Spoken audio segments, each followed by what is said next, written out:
把天土龙爱出来啦，กันจ้างอิมพานจูกันจันทุข้ากันเชียร์สวดตัวจันทิชาสุฮานาบุ้งส่งประคัดจ้างสันดีประกวดจำเนียนเราเชียร์เลยละเทียนทุยลงไว้ขันอินอันซีงามีประคัดกายฟ้าจุมีตัวกุยเทียมล้ำเดือดส่วนอันเน่นะนังนี่เน่ไม่อินเสียเอาเราการจี้ทรงซึ่งพวกเรานัดูรินมีทรงซึ่งอ้อยมีประคัดที่อินตาและชาติอินไม่ตัวบกเราอดียาทูจูมาปวดจะเป็นอะไรเราจะมีกลุ่มชวนคุยเทียมนั่งกันนี่ยาอันซีเทียอีสวาที่ตัวอะไรเราอันนี้เราเก็บทุกคนมาชักเตลปันกันซาตานมาสมรสอาเมนแล้วอีสวาจุงจางผู้อาญามีที่นักการเรียนสวดเซนร้อนลงทุรุเลยทุ่มบักไอ้ทุกตาตาดูเป็นสิ่งมาปะเทียนถูกันในชาติตัวเราพอเรียนสู้อัลลังมาแล้วนี่ดูเป็นสิ่งมาเรียนทุกส่วนที่ก็คนนั้นมีตาปัจจุบันเองก็มาติดตัดส่วนจากในเดียวเล็กสุดในนาก็ไงตัวอะไรตัวละคนนั้นเห็นโดนไปอ่ะส่วนผู้คนเดียวตั้งนะก็นี่เลยอ่ะจุดว่ามีตัวเป็นสิ่งอะไรยี่มาโอแล้วปันมีรู้สึกกันว่าถ้าเราเทียมลิมิตตัวกินสิ่งอะไรนี่ทุกสิ่งส่วนตัวกับน้อยไม่นี่อีจงใจอิสุก็ไม่เจ็บก็ตายนี่อีบินบาวิกส่วนส่งก็การเสด็จเดียร์ได้เสียบางคันตัวกินสิ่งอะไรเล่นป่าเด็กเด็กนี่นักใส่ชัวไอส่วนอีมีเทระเห็นทราวเทียงที่มีอีอมเสียเลยอินทว่าเหตุการณ์รถเทียบที่เราจู่ๆกันตาโซ่ตั้งที่การินกันนี่ลูกที่เราเห็นลลิสวาจุนจางรถปุยกับหินลูกเล็กทราวซุ่มคอยกับกันไงตัวเขาโดนนะนั่งอินอีกคนรันห้องเนี่ยนะอีทราวเทียมที่มาไก่ป่วยนั่นเองไอ้รถโม่ที่สักโลเล็กทิ้งลูตักปอกชายที่มามีไก่ป่วยนั่นเองหุ่นทุกคนตะกี้รถปุยนานีไทยนานกันรถไปอิสลามอิสลามมินิจุนสุกดีเลยอาเมน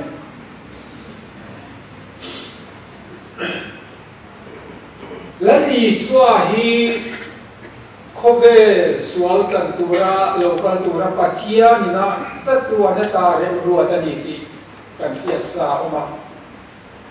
crossati turis patia ni arwa loksa bekan Jumia di mek lain tuna Bible sang kan sirta ka kan ama mi him si puite lampang zida ho te sa khomi puitiam lalgerle Sadukai te Farisai te sa kami som chuan noksak antia Kai fa trong kam kha in lo ngai thain karinga adeng khong ve khop amang ang chatani he mi hi kan ti lum lo chuan kan Jerusalem ko puile kan temple ro pui tak le kan nam hi kan boral vik don ativenga tani achan chu ani min lai loka lali swa na tho awangin Jerusalem a kotlera mi puitam takin an zui dul an ngai sanga hosana lalpa minga local chu enga thole tian aw hum tu loka khan ti hian boruak thara lo om le ta chu kai fa te pui thiam lal te ho thir dana chuan khatia kan ti khan rom sor khar ho kan ti thang haranga anni hianin anni hi hel ching annia tin namel vin min ron nuayanga kan temple te kan khopui te hi min ron ti chiat sakanga kan boral vik mayang tin chumi ngai dan chunein i suwa khati hlum kha an ril ruwa tani makhop mai pathianin i suwa ati ti hlum cross ati tu ron tira kai fa tele sa khopui thiam te suan lal i suwa kha thi turin an du ve boka magdeu chu an du na thil lungera so in person dai thungani in chu thiamim alang reng kaya fan thi se ti na san su an nambo ralo nan ania pathian pai na ron tir chan chu mi sual chan dam nan mi sual an bo ralo nan zudamian ni mo zentel mien ni mo adinga piang chan dam an ni thai na ron tir ve thawani amaro su i suwa thi tura du tu ve du na thin lung ero chu ai in person simle marang lawani athapan nakha awom ve tho Jerusalem khu mi tenan soidanin mana paheta ka soito a isua pian nuwa thuthlung thar huna ngot po voi som ni le panga ayetlem lo Jerusalem khopui khu lua tlak lovin mel main anti chevik toni chia tan tok jing lu tu ka al lau thong ani kai fa te ho hi amaro chu a toy zong a soi ka du atu kina hian soi sei chu ka du lawa ma se pathian thu ni sela helaya hian thu in pum tak kanil ru khoi tak lo om ta zo ke ro chu tharau mit meng lo tharau thiang lim tel lo chuan i swa chung chang hi soi fu thei lo ti hi kanil ru amani athidon mo thidon love mo lali swa chung chang thu hi tharau thiang lim tel lovin voin thleng hian tu man kan la soi fu thei lo mi hing fin nei mi thon thu soi an hian soi chong ani son chu thon thu ni mai atak taka chuanin tharau thiang lim atel lo chuan kaya fa pui thiam lal ber te meu poin mosia dan an hia zol nei ten an soi an hia ma selal i suwa kha an met rem thiam lo din chu lo le a chuan rom sarkar ro pui takin mitling le officer fel le ro rel tu thani tura an ngai pilata an ron tira pilata meu po khan khami chung chang thua khan ngai da na siam ngam lo pilata mi do izep kha atlan chia tlan chema sela amo phur na khachu awum zi thowang man deu khan le khabu pan te hi chuwa ka chiar to in chiar a chiar in ome mo helo rei ta dewa bugru matangan zara son pilata nu pui fereng ro ti kha ani atai te la chuan anu pui kha ma zan point he mi fel chunga hianing ma ti su ni zan lama po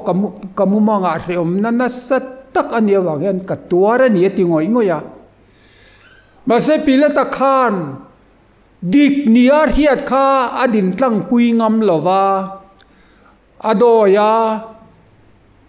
amel ma isua mel ma ho au thoma khana zama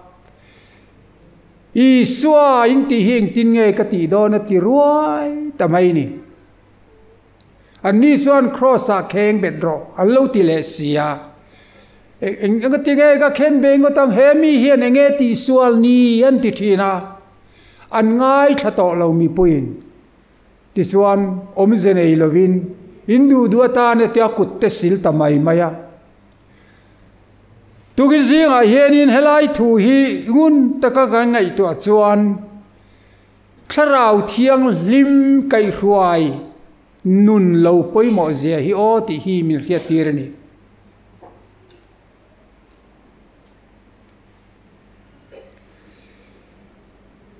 Jerusalem kha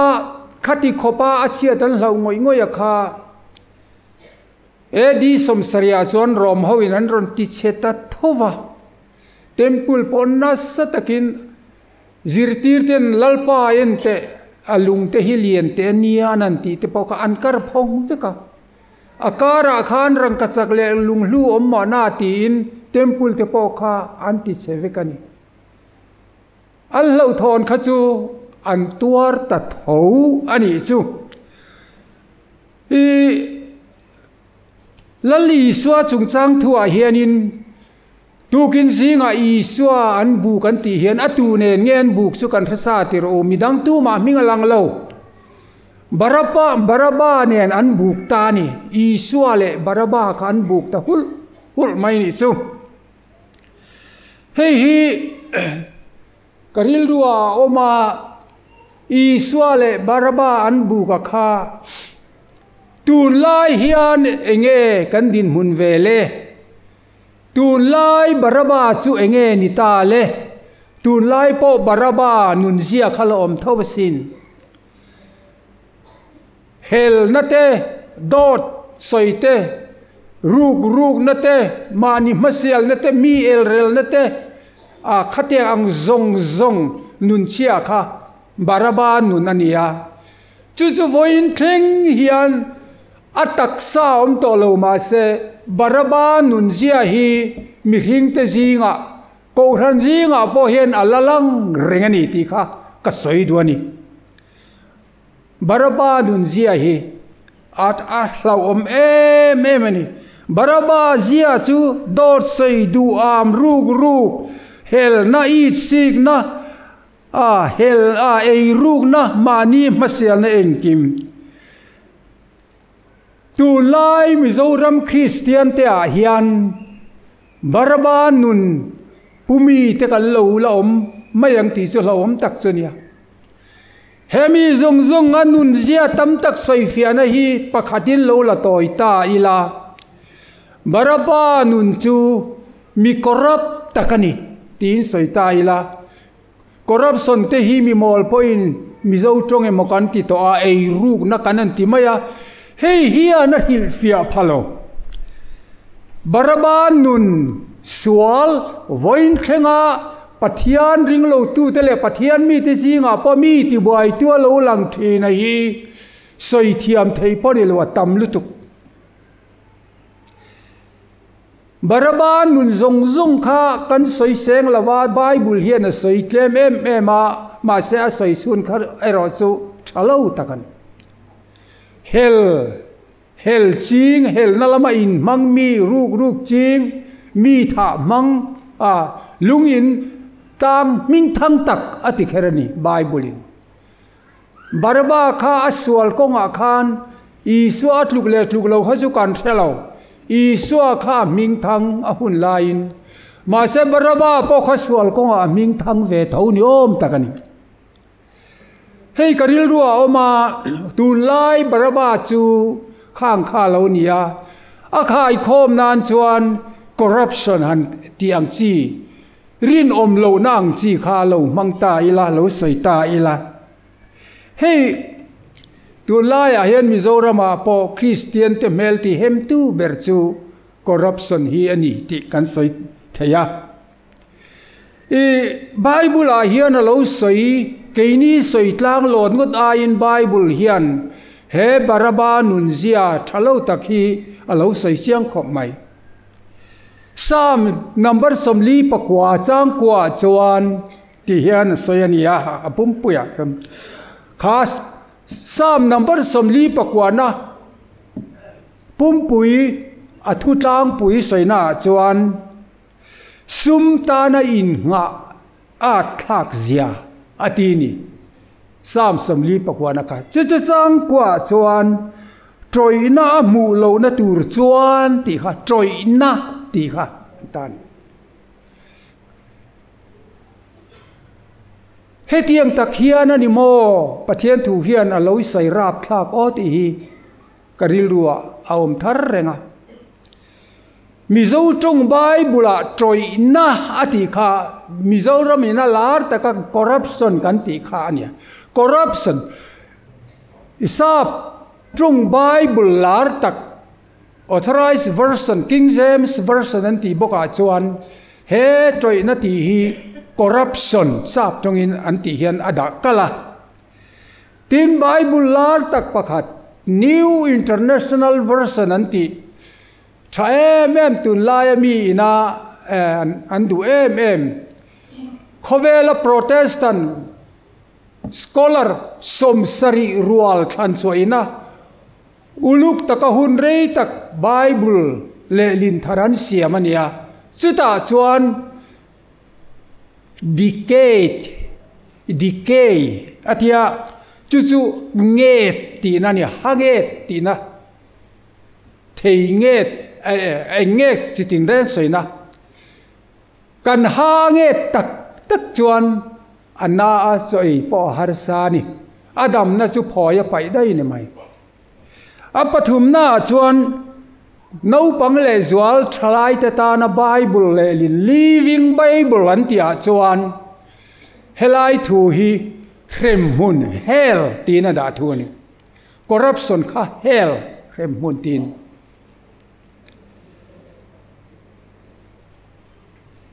rem hun ne na in lai chi na ni mizo tong ina troina tian lo da hi a lo thabir mi se ga ta troina ni chuan eng ma atlak tlai lo rim chia ten om tina khalon ta ni chu chun wi wangin Baraba nun kha troina ten om rim chia ania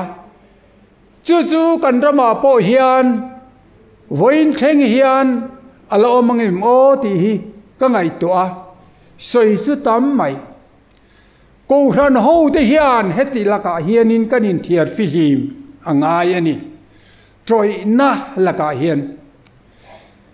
lali swa ne na baraba an buk lai po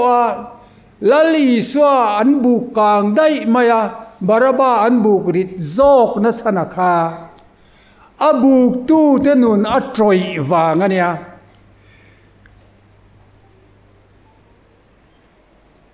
rap thak de wasin ril ru khoi khop mai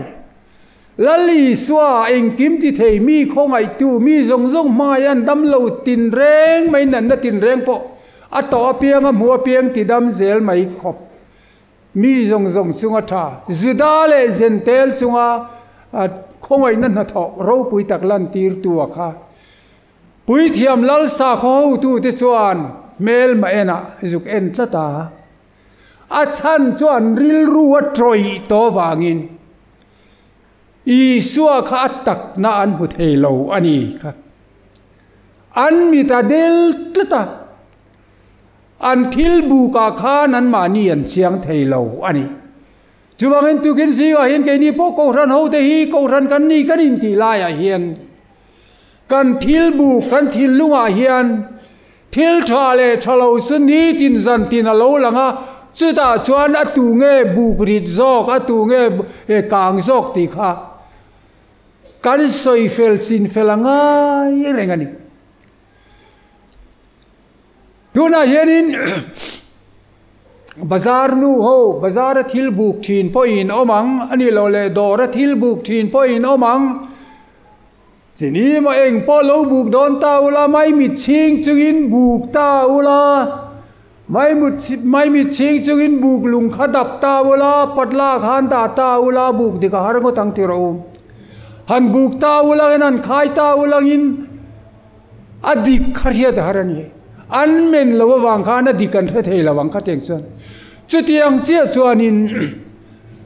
helai huna I swa buk tu te buk namit le ril ru hi tharawati varani lawawangin an buk dik thei lo ta ani amaro chu pathian khoi na sara pathian in lali swa chumi swaltan nanglei kayatana chatua na kanun thei na tura cross athi tura aron ruat kha tling ta in fel takin lali swan kan tan kong alo buat saita chu tharau thiang lim kan ne ya tharau thiang hi meramin mu tir chuan kha nge khalali suang an sandam tu ani barabai chanale soi lei thei lawat han ngei tu ani ti kha min khia tir ta ani tu kin singa hianin kan ril ruwa chu chuam sela kin keini christian te mizo christian te po hei voina te po hianin nakin huna kumina te po kan dam chung jongin ni tinin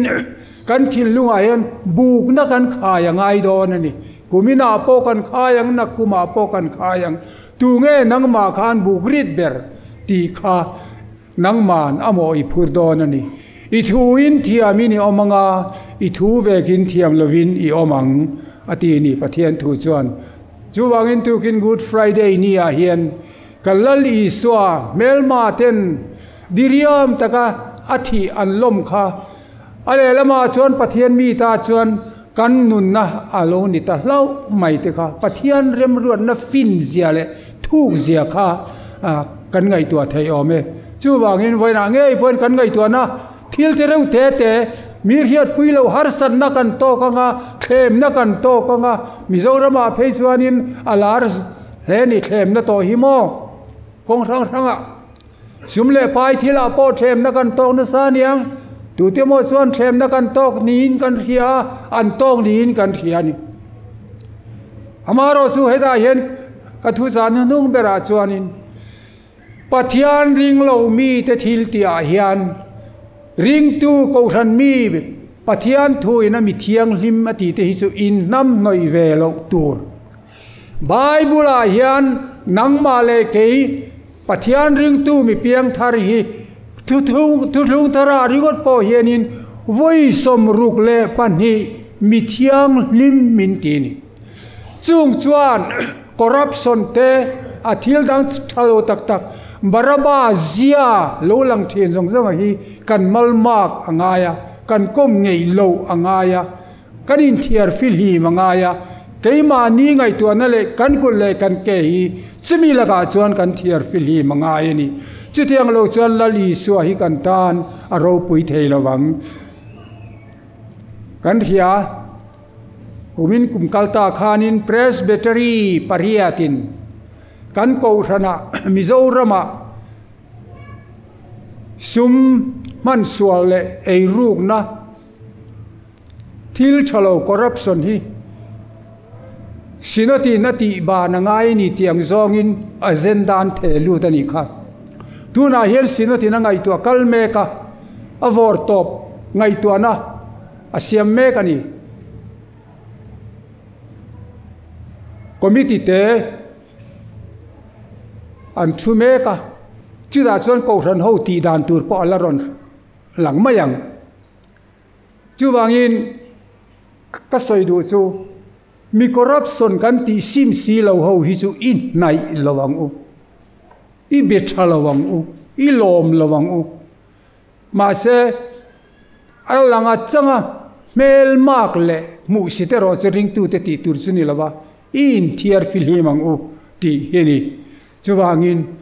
tukin zinga hianin lali suwa chu nangma le inin chunga le kan ko rana kan khotlanga kan rama hian bukin om rengani